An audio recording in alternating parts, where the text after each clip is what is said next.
خاطر اهلا وسهلا مرحبا بكم يا جماعة الخير مساء الخير عليكم زول الفلاون والسلام عليكم. J'espère que vous allez bien, j'espère que vous vous portez bien. Il y a un passage du dernier discours d'Abdelmajid Tebboune prononcé le 1er mai à la Maison du Peuple, qui est le siège de l'Union Générale des Travailleurs Algériens, qui a suscité énormément le buzz. À la fois la polémique, le buzz, il a soulevé des interrogations et des questions. C'est un passage d'un discours qui fait rire, mais qui inquiète, qui interpelle, qui intrigue. Win, dans ce passage, Abdelmajid Tebboune a parlé de l'importance de l'armée algérienne, l'importance de la force militaire. Il a utilisé la métaphore d'une pierre qu'il cacherait dans sa main et qu'il voudrait utiliser contre les ennemis qui viendront s'attaquer à notre pays. Quand on entend ce discours, ce passage du discours d'Abdelmajid Tebboune, on a l'impression que l'Algérie, elle est encerclée par des ennemis, qu'elle est menacée par des ennemis, qu'elle n'a pas peur de ses ennemis, qu'elle a envie au contraire de faire peur ou de repousser ses ennemis en utilisant la force militaire. L'armée est importante en Algérie, on le sait, mais Abdelmajid Tebboune, il en a fait un dogme. Il nous faut deux piliers pour l'Algérie, une économie forte et une armée forte. Est-ce qu'il a raison d'avoir parlé de l'armée? Est-ce qu'il a raison d'avoir parlé de cette manière de l'armée? Je propose de l'écouter ce passage controversé. On dira ensuite l'analyse بيناتنا. انتم مشاهدين معايا ان اول مره في تاريخ الجزائر المستقله ما فيش وعود انتخابيه، في التزامات مكتوبه. راني نكتب ونعطيك ها باش نلتزم وتبعني وحاسبني.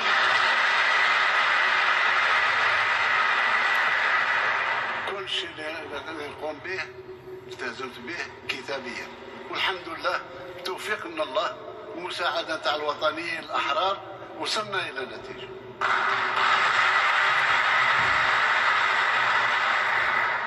وصلنا عشرانات الجيش الوطني الشعبي اللي خايفين منه من بعيد، ولكن الركائز تاع الاستقلال هو الجيش القوي والاقتصاد القوي.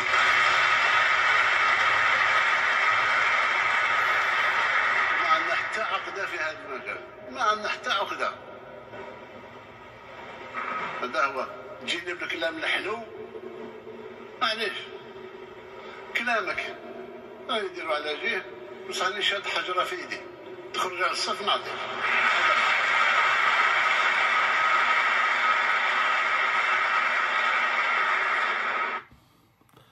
Donc voilà, c'était le passage controversé qui a suscité, je pense, le passage qui a suscité le plus de buzz. C'est le morceau qui a été le plus massivement partagé et commenté sur les réseaux sociaux du dernier discours du président algérien Abdelmajid Tebboune. نضرب العربية نخرج عندي حجرة في يدي اللي تخرج على الصف نعطيك بها.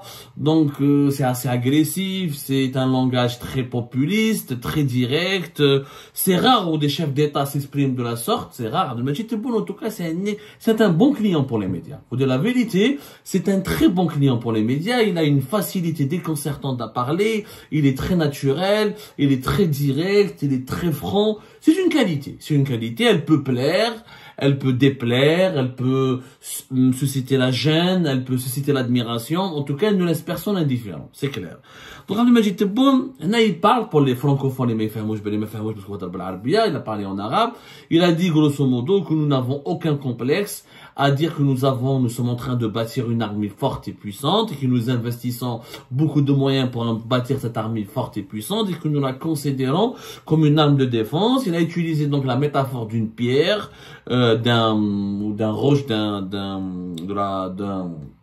d'une pierre, voilà, d'un caillou. Voilà, plus exactement, d'un caillou qu'il cacherait dans sa main. Et si quelqu'un, donc, sort des rangs, d'un ennemi ou le menace ou là, on va le frapper avec ce caillou-là qui serait l'armée. Bon, la métaphore est effectivement bizarre. C'est que si on investit pour bâtir une armée forte et puissante, on la compare pas à un caillou, parce que caillou, ça nous rappelle la période du Moyen-Âge et de la préhistoire. Généralement, celles et ceux qui utilisent des cailloux pour se défendre, ça nous rappelle les pauvres Palestiniens qui luttent contre l'armée israélienne, une armée hyper puissante, technologique, et face à laquelle il y a des populations pacifiques, des populations désarmées, pacifiques, oui, qui voulaient contester pacifiquement, qui étaient contraintes donc pour se défendre et pour dénoncer l'occupation israélienne de la Palestine. Palestine d'utiliser des pierres et des cailloux. C'est la première image qui nous revient à l'esprit. L'utilisation des pierres et des cailloux, c'est la Palestine. C'est dans les émeutes, dans certaines dictatures, on l'utilise. C'est la Kabylie de 2001. Les pierres et les cailloux contre et les cocktails Molotov contre les forces de services de sécurité du régime algérien lorsqu'il y avait l'assassinat d'un jeune originaire d'un jeune Kabyle, voilà, disons la vérité, Massini Saguermar. C'est ça l'image qui nous vient à l'esprit. Une armée puissante, c'est pas un caillou, c'est des missiles, c'est des drones, c'est des avions supersoniques, c'est des missiles continentaux, c'est l'arme nucléaire. La bombe atomique, oui, mais un caillou, c'est d'une drôle d'expression. Mais bon, qu'est-ce qu'il voulait dire Abdelmajid Tebboune? Il faut être dans sa tête. Ce qu'on sait, c'est qu'Abdelmajid Tebboune, c'est quelqu'un de très populaire, de populiste, on peut le classer de populiste. C'est-à-dire qu'il essaie de parler un langage compris par tout le monde, il essaie de faire rire, de provoquer, de faire réagir, en utilisant des expressions, ou là des mots, que le peuple peut comprendre, que les masses populaires peuvent comprendre. Et le populisme, c'est quoi? C'est de séduire ces masses populaires en parlant leur langage, en utilisant leurs mots quotidiens, et en leur disant ce qu'elles ont envie d'entendre, en excitant leurs sensations, leurs sentiments de fierté, en essayant de conforter leurs certitudes. Et c'est ce que fait Abdelmajid Tebboune, c'est vraiment du populisme. Mais est-ce qu'il a tort? Il n'a pas tort dans le principe. Il est clair que tous les pays du monde qui soient modernes et développés, il leur faut une armée forte. C'est une évidence qu'un pays fort, c'est une armée forte et une économie forte. C'est une évidence absolue. Sauf que Abdelmajid Tebboune est maladroit dans son illustration de la force. Encore une fois, un caillou, c'est pas de la force. إذا أنت عندك un caillou, إذا أنت عندك حجرة باش تضرب فيها واحد يخرج من الصف، إذا هذا اللي راهو جاي لنا l'ennemi de l'Algérie, s'il a un missile ou des drones ou une bombe nucléaire, si l'Algérie va se défendre avec un caillou, c'est quand même maladroit. Donc la maladresse, je pense qu'elle est inconsciente. Abdelmajid Tebboune n'a pas voulu se rabaisser, ni rabaisser l'image de l'armée, ni rabaisser la puissance de l'Algérie. Certainement, il voulait dire que nous pouvons nous défendre, nous avons des armes pour se défendre, et on peut faire mal à nos ennemis quand ils vont nous menacer. Ceci dit, il a été maladroit parce que justement, dans son inconscient, il est victime de cette pensée des années 70 et des années 60, d'un monde qui est totalement dépassé, que qu'une armée forte serait celle qui dispose d'armes traditionnelles, d'armes conventionnelles. Or, aujourd'hui, la puissance militaire n'est plus dans les armes conventionnelles. Et c'est ça le problème de l'Algérie. C'est que oui, pour une économie forte, ça c'est évident. Oui, pour une armée forte, ça c'est évident. Le problème de l'Algérie, c'est que nous avons toujours privilégié l'armée au détriment de l'économie. Et je suis désolé, nous n'avons pas encore une armée forte. Une armée forte, c'est d'abord une armée sophistiquée, une armée moderne, une armée technologique. Or, l'armée algérienne et le président algérien lui-même, quand on parle de l'armée, on utilise toujours des arguments qui nous rappellent un temps dépassé. Les cailloux, le caillou, la pierre, le caillou dans le cas de Tebboune. Quand on voit les démonstrations militaires en Algérie, c'est quoi? C'est des exercices militaires. Ils des gens musclés, on dirait un film de Bruce Lee, etc. Alors que le monde d'aujourd'hui, ce n'est plus nos soldats musclés. Nous sommes dans le monde des drones, des soldats robots, dans le monde de la 5G, de l'espionnage, dans le monde des missiles téléguidés, dans le monde des drones téléguidés, dans le monde de la guerre technologique. On le voit en Ukraine. La guerre en Ukraine, ce n'est plus la guerre traditionnelle. Ça ne sert à rien d'avoir des soldats algériens très musclés et bien entraînés s'ils doivent affronter des robots, des logiciels, des virus, de la cyberguerre, des drones, des missiles téléguidés, des avions supersoniques. Ce qu'on aimerait, c'est d'avoir une armée moderne. Est-ce que l'armée algérienne, elle est moderne? Elle ne l'est pas encore. Il faut dire la vérité. Nous avons effectivement une marine, nous avons 6 sous-marins, nous avons des navires, nous avons des avions. Mais ça, d'abord, ce sont des armes que nous ne fabriquons pas. Donc, on importe toujours des armes Et on le sait tous, c'est un secret de polichinelle. Les grandes puissances militaires qui fabriquent des armes ne vendent pas aux autres pays les armes les plus puissantes, parce que les armes les plus puissantes, les plus novatrices, ils les gardent pour eux-mêmes. La Russie garde pour elle-même ces armes-là, la Chine garde elle-même pour ces armes-là. Et donc, ce sont des armes conventionnelles dans lesquelles il n'y a absolument aucune participation algérienne dans leur fabrication. Donc, le génie algérien n'y est pour rien. De deux, ces armes, elles sont forte présence en abondance. Plusieurs pays à travers le monde sont militarisés et dépensent beaucoup d'argent pour leur armée. Et ce ne sont pas ces armes qui garantissent une victoire finale. Donc, prenons des exemples. Prenons l'Arabie Saoudite. L'Arabie Saoudite, elle a dépensé en 2023 plus de 75 milliards de dollars pour son armée. Mais l'Arabie Saoudite a été impliquée dans un conflit militaire direct depuis 2015 jusqu'à 2023, pratiquement pour le conflit du Yémen, face à une milice armée qui sont les Houthis. L'Arabie Saoudite dit dizaines de milliards de dollars de budget. On a en Algérie parce que le budget de l'armée est passé de 9 milliards et quelques en 2022 à 18 milliards en 2023 et à plus de 21 milliards, presque 22 milliards en 2024. En Arabie Saoudite, on parle de 75 milliards de dollars. Et les budgets de l'armée saoudienne ont toujours été dans le 50, 60, 70 milliards de dollars. Mais au Yémen, l'Arabie Saoudite n'a jamais gagné contre les milices Houthis. Les Houthis balèguent leur budget, même pas de 1 milliard de dollars. C'est une milice entraînée. Les Saoudiens, les Émiratis, les pays du Golfe, le Maroc les a aidés, l'Égypte les a aidés, le Soudan les a aidés. Et de 2015 jusqu'à 2022, une guerre atroce au Yémen qui a fait 300 000 morts. Ce sont les Houthis qui ont gagné. Ils ont empêché la coalition menée par l'Arabie Saoudite et les Émirats de recoloniser, de reconquérir le pays, d'imposer un gouvernement qui leur est propre. Et les Houthis ont continué de dominer la majorité des grandes villes du Yémen et la majorité du territoire yéménite. Où chauffent les Houthis lors de la guerre, depuis le début de la guerre à Gaza, les Houthis avec leurs simples moyens ont perturbé le passage le passage au niveau du carrefour maritime le plus important du monde, qui est la mer Rouge, au niveau du passage entre le Yémen et la corne de l'Afrique de l'Est. Où les bateaux passent par le canal du Suez, au niveau de l'Égypte, où ils payent cher pour passer par ce canal. Ils doivent passer par le petit passage qui sépare le Yémen de la corne de l'Afrique de l'Est, pour ensuite aller vers l'Inde, la Chine et l'Asie du Sud-Est, etc.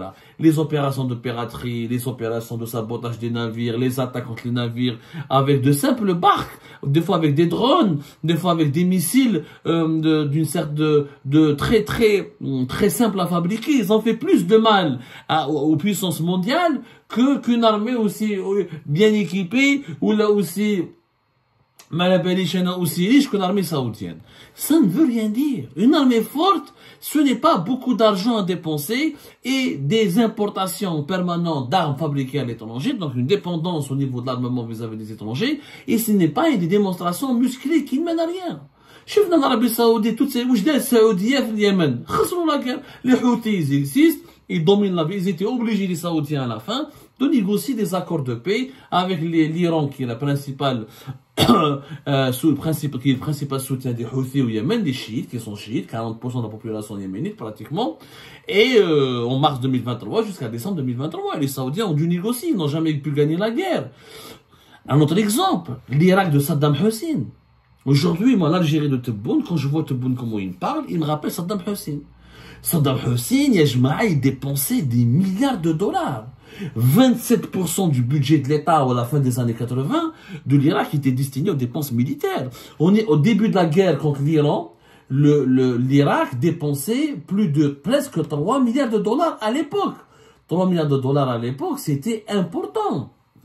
باش نفهموا مليح, extrêmement important pour un pays de la taille. On pense, si on calcule la valeur des dépenses la valeur des dépenses militaires à l'époque de Saddam Hussein, ça arrivait vers le début des années 90, fin des années 80, l'équivalent d'aujourd'hui de 40 milliards de dollars. C'est-à-dire, c'est 2 fois l'Irak de Saddam Hussein dépensé, si on calcule la valeur des budgets la valeur des budgets irakiens de la défense à l'époque, si on les met en parallèle par rapport à la valeur de la monnaie actuellement, parce que la monnaie, le dollar, il a évolué depuis ce jour-là, les paramètres économiques ont évolué, mais c'est l'équivalent de 40 milliards de dollars que dépensait Saddam Hussein pour son armée. C'est 2 fois plus que ce que l'Algérie dépense pour son armée. Saddam Hussein a fait 2 guerres du Golfe. Est-ce qu'il a gagné une guerre? Je fous l'Irak d'aujourd'hui. Il a été laminé, écrasé. Est-ce que l'armée irakienne, qui était présentée comme la plus forte des armées arabes à l'époque, comme l'une des plus fortes armées du monde, est-ce qu'elle a résisté lors des 2 guerres du Golfe que nous avons connues, les années, notamment la première au début des années 90? Rien du tout, Yajma. L'Irak s'est effondré comme un château de sable. Pourquoi? Parce qu'encore une fois, avoir de l'argent, avoir des armes conventionnelles ne sert à rien, puisque tu vas affronter des puissances militaires qui eux-mêmes sont les principaux fabricants de ces armes conventionnelles et qui sont elles-mêmes les détenteurs de technologies et qui sont plus dans une confrontation directe. Tu n'es pas gagnant. Donc, Yajma'at al-Khair, quelles sont les conclusions de l'exemple de la Libye, aussi, Kadhafi dépensait des milliards pour son armée, et quand il est mort il a été assassiné comme un malpropre, comme un voleur, comme un rat, il a été assassiné en plein public. Ça lui a pas servi grand chose, son armée. Les armées, leur puissance, la puissance militaire ne veut rien dire. C'est la puissance technologique qui veut dire des choses. Tant que tu ne fabriques pas tes propres armes, tant que tu n'as pas ta propre souveraineté au niveau de la fabrication des armes, et finalement, tant que tu n'as pas l'arme nucléaire, tu es perdant. Aujourd'hui, je vois la différence entre l'Irak de Saddam Hussein et l'Iran des Mollahs, la République islamique de l'Iran. Pourquoi aujourd'hui les États-Unis ne sont pas favorables à une agression directe de l'Iran? Parce que l'Iran je pense qu'elle a la bombe atomique. Elle ne veut pas l'assumer, mais elle est capable de fabriquer la bombe atomique. C'est pour ça que les États-Unis d'Amérique ne veulent pas laisser Israël ou la former une coalition pour attaquer directement l'Iran. Parce que l'Iran pourrait riposter par une arme atomique, ce qui pourrait causer des dégâts. Par contre, Saddam Hussein, c'était un bédouin, il achetait que des armes conventionnelles qu'on le peut trouver un peu partout à travers le monde. Donc ils l'ont écrasé en quelques mois. La première guerre du Golfe, elle a duré quelques mois. Elle a commencé du 2 août 90 au 28 février 1991. Et encore, l'intervention américaine a pu commencer en janvier 91. Donc c'était vraiment en quelques mois. Mais l'Iran, on n'ose pas s'attaquer à l'Iran parce qu'elle n'a pas, l'arme nucléaire. Maintenant, l'Algérie, si elle veut avoir une armée forte, il faut qu'elle ait une arme nucléaire, pas un caillou. Un caillou, les efforts actuels consentis par l'armée algérienne ne nous permettent pas d'être vraiment protégés. Dans une guerre directe face à un ennemi puissant, armé, mieux armé que nous, on peut résister, mais on va subir énormément de dégâts et on n'a pas de chance de gagner. Maintenant, si on fait comme les Iraniens, on développe un programme de fabrication, de construction d'armes nucléaires, on dit que oui. Oui, peut être intéressant, mais les Iraniens, il faut voir le cas de l'Iran est intéressant, c'est d'abord une économie extrêmement résiliente. Les Iraniens fabriquent leurs propres voitures. Les Iraniens fabriquent énormément, ils ont leur propre technologie. Les Iraniens ils ont fait leurs bombes, ou là, ils sont en train de préparer leurs bombes nucléaires avec leurs propres scientifiques, alors leurs propres savants. Les Iraniens fabriquent leurs propres médicaments. L'Iran, elle est souveraine, il y a une industrie développée dans pas mal de secteurs. Donc, l'Iran, c'est grâce à son infrastructure économique et à son infrastructure scientifique qu'elle s'est permise le luxe d'entretenir une armée qui pourrait fabriquer l'arme nucléaire. Mais ce n'est pas le cas de l'Algérie. Nous avons toujours privilégié une armée forte au détriment d'une économie forte. Où sont les scientifiques algériens? Makash. Quelques-uns travaillent pour l'armée algérienne, la majorité sont exilés. Est-ce que l'Algérie a la capacité de fabriquer la bombe nucléaire? Malheureusement, loin. On fabrique dans l'armée algérienne quelques outils, on fait du montage de quelques véhicules blindés, quelques clashs, quelques armes automatiques. Mais c'est pas ça, la puissance militaire. C'est pas ça une économie forte, Yajma. C'est pas ça une armée forte.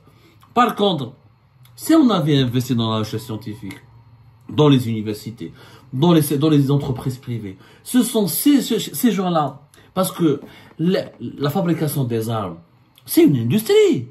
Là, c'est une industrie. La Russie, il y a des groupes privés et des groupes publics.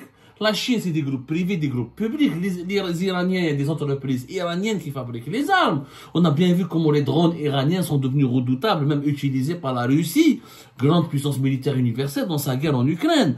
Il faut avoir un complexe industriel.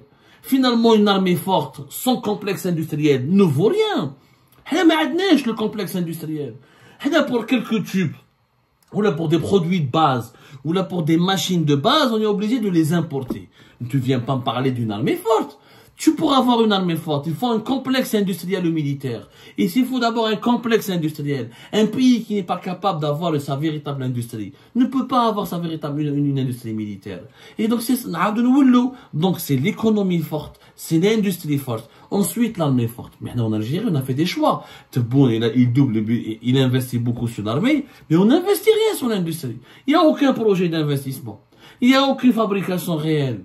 Il n'y a aucune innovation technologique. Les universités algériennes continuent de fuir le pays. Les laboratoires des universités algériennes sont toujours des œuvres, ils sont toujours vides, ou là, désaffectés, ou là, sans aucun moyen, ou là, avec très très peu de moyens. Donc on ne peut pas avoir une armée forte. Une armée forte, c'est une industrie forte.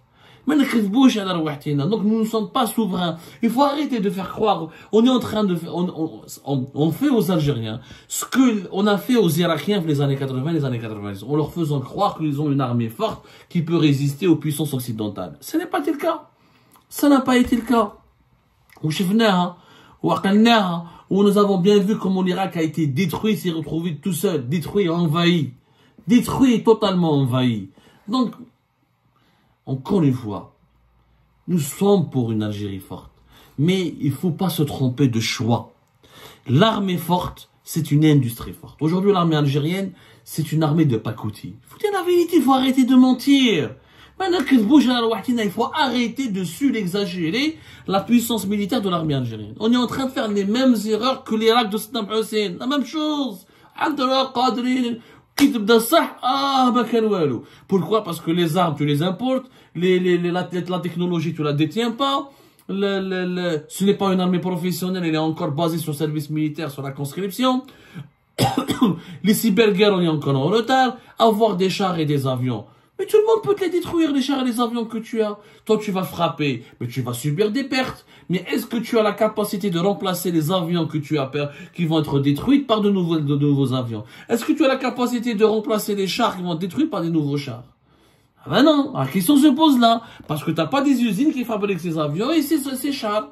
L'Iran, elle est consciente. Les Iraniens aussi, nous n'avons pas d'équilibre de force, mais on essaie d'instaurer avec Israël et les États-Unis d'Amérique un équilibre de terreur. C'est-à-dire, on fabrique la bombe atomique, on ne peut pas fabriquer beaucoup de chars et beaucoup d'avions comme les États-Unis par exemple, ou les Israéliens, mais on veut fabriquer 2-3 bombes atomiques avec lesquelles on peut faire peur aux États-Unis d'Amérique et à Israël. Mais là, oui, si tu fabriques l'arme nucléaire, on dit qu'il y a une armée forte. Mais t'es قاعد اللي تشطح لي ودير لي يجيب لي في الاكاديميه تاع شرشاد هاو وانا باليش انا تخش لك في الكواسر. Ça c'est pas une armée forte. Donc c'est pour ça que la métaphore de Tebboune, du caillou, elle traduit profondément une pensée archaïque des dirigeants algériens. Et cette pensée archaïque, c'est elle qui a causé la ruine la faillite, la ruine et l'invasion de l'Irak. C'est au début des années 90 et plus tard, début des années 2000, avec la deuxième ou la troisième guerre du Golfe, parce que les historiens ne sont pas d'accord. Est-ce qu'il y a eu 2 guerres du Golfe? Est-ce qu'il y a eu plusieurs guerres du Golfe? Est-ce qu'il y a eu 2 ou 3 guerres du Golfe? Le débat académique entre les historiens n'est jamais terminé pour plusieurs considérations idéologiques. Chef Naouissa avec l'armée libyenne et Kadhafi, et plusieurs cas sont légion, plusieurs exemples sont légion. Donc, cette pensée archaïque, dans l'armée conventionnelle, il faut qu'on s'en débarrasse. Tant que nous n'avons pas les technologies, tant que nous n'avons pas la capacité d'inventer les technologies, tant que nous n'avons pas un complexe industriel fort, nous n'aurons jamais une armée forte. C'est pour cette raison que le passage à Abdelmajid Tebboune a suscité beaucoup de buzz, parce qu'il révèle, encore une fois, les travers de cette pensée archaïque que les dirigeants algériens essaient de développer dans leur doctrine de la défense nationale.